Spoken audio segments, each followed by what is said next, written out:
Olá, seja bem-vindo ao site da Revista Ampla. Hoje a nossa convidada é a psicóloga Simone Nakakog.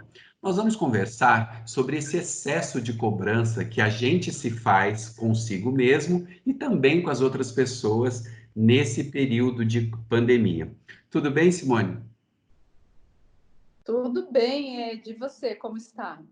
Tudo bem, obrigado pela sua disponibilidade de participar dessa entrevista.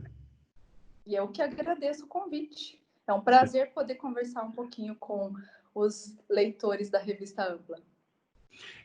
Simone, por que nesse momento de pandemia, vamos primeiro falar da gente individual, né? Por que a gente tem se feito tanto a cobrança dessa necessidade de se fazer algo durante a pandemia? Um curso, ou uma comida, cuidar da casa, arrumar a gaveta. De onde surge essa cobrança que muita gente está sentindo que está ocorrendo agora?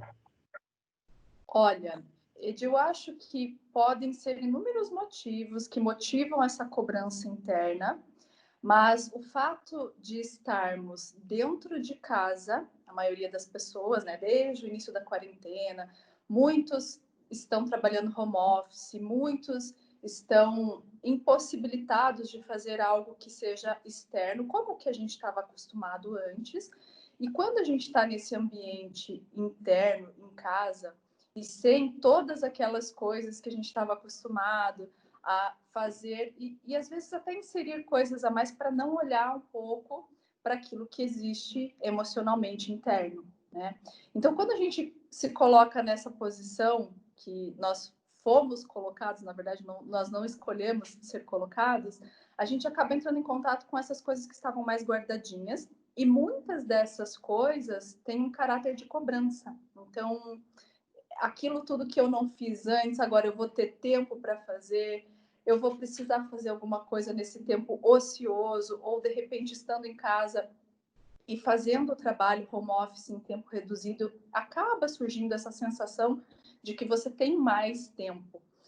E, na verdade, é também uma forma da gente lidar com essa dificuldade da pandemia, né? De uma coisa nova, uma coisa diferente, que é uma loucura a qual nós estamos vivenciando todos juntos, acaba gerando essa vontade de fazer tudo ao mesmo tempo, como se a gente não tivesse tempo antes de fazer.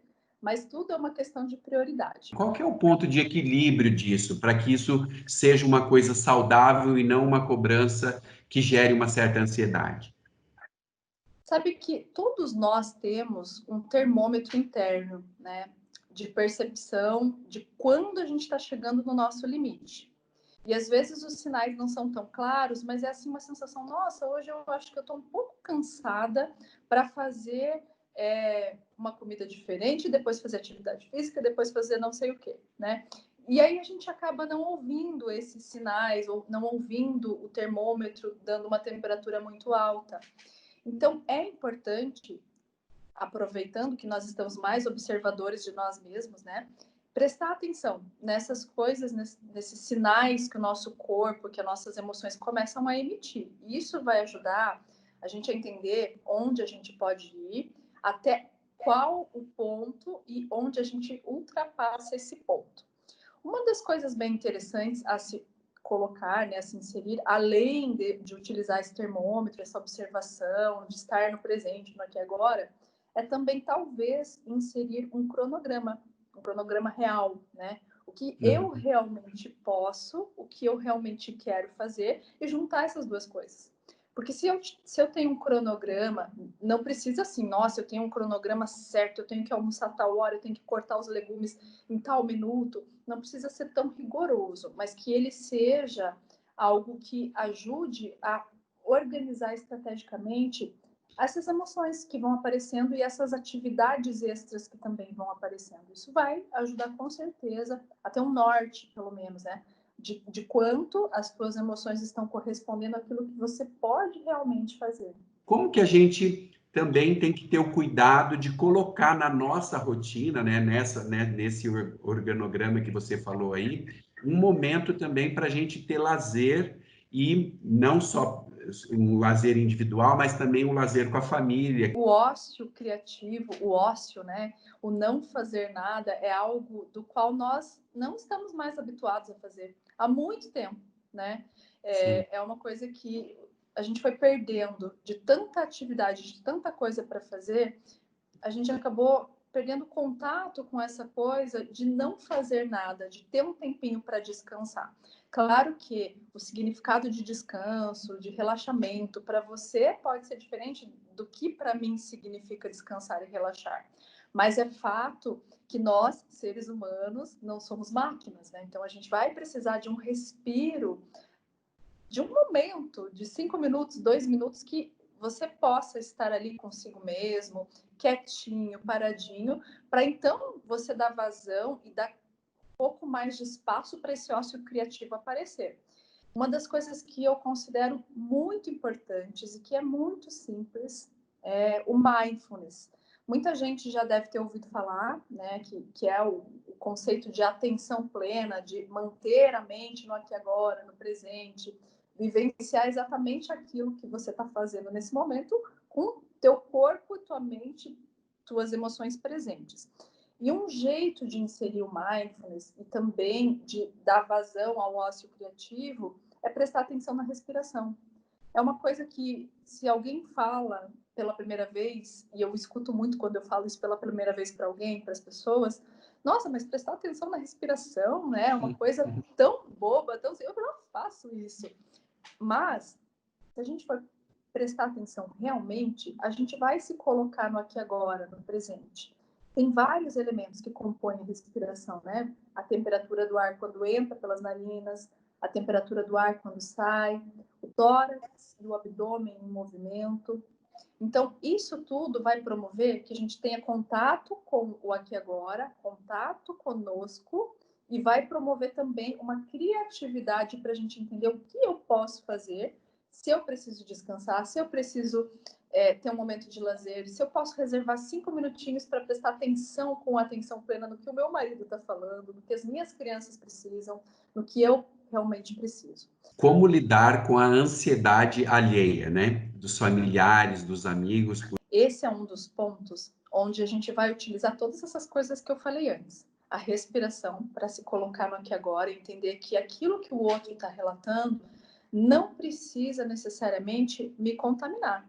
Eu posso sim escutar, eu posso acolher aquela pessoa se eu estiver em condições de fazer isso, porque às vezes a gente não está. Às vezes a gente é essa pessoa, né, ansiosa, que vai colocar ansiedade no outro. Então, a gente precisa analisar a partir do termômetro, né, da autoobservação, para entender se naquele momento eu consigo escutar alguém que está com ansiedade exacerbada, ou se eu não consigo. E se eu não conseguir, é muito importante que eu possa respeitar isso em mim e dizer, olha, eu posso te ligar num outro momento? Viu, eu não estou me sentindo muito bem agora. Ou se você tiver uma intimidade maior, falar com muita amorosidade, com carinho, né? Você tá se sentindo ansiosa, ansioso, eu percebi, e isso tá me deixando também ansiosa, ansiosa. Será que a gente não pode conversar sobre outra coisa? Vamos colocar uma música tranquila para a gente ouvir juntos? Claro que isso é uma das coisas que podem ser feitas, né? Inclusive tem um livro chamado Comunicação Não Violenta, do Marshall Rosenberg, que é muito interessante para que a gente possa ouvir e falar sem julgamento e tentando entender o que a outra pessoa quer dizer. E isso possibilita que a gente entenda também o que nós queremos dizer para outra pessoa e dizer com amorosidade. Como que a gente pode viver esse momento sem se cobrar tanto e sem sofrer tanto, sem ter tanta angústia nesse momento? Olha, eu acredito que a gente precisa viver as nossas dores e as nossas angústias quando elas acontecem, né? Eu entendo que a cobrança excessiva, ela pode sim gerar estados de ansiedade, pode evoluir para outros transtornos como a depressão, mas não cobrar-se entra nesse ponto onde a gente consegue olhar para o nosso dia de hoje e viver aquilo que a gente está vivendo no agora. Tem muita coisa nova acontecendo e quando a gente não sabe o que vai acontecer, gera uma sensação de insegurança que faz com que a gente sinta angústia e todas essas coisas. Mas para tentar minimizar um pouquinho essa sensação, o ideal é realmente prestar atenção no aqui e agora, prestar atenção na respiração, olhar para aquilo que está acontecendo ao teu redor e entender o que realmente você pode fazer nesse momento, o que está ao teu alcance, o que não está, e conhecer um pouco mais do teu estar nas situações e como você se desenvolve nelas, porque isso sim pode ajudar a administrar esses sentimentos difíceis, né? Como a angústia, o medo, a tristeza, o estresse. Ok. Simone, muito obrigado pela sua participação aqui no site da Revista Ampla. Eu agradeço a sua disponibilidade mais uma vez e espero que em breve a gente possa novamente voltar a conversar sobre outro assunto de interesse do nosso público aqui da Revista Ampla. Muito obrigado. Eu é que agradeço. Um abraço bem grande e que todos nós possamos passar bem aí essa fase difícil.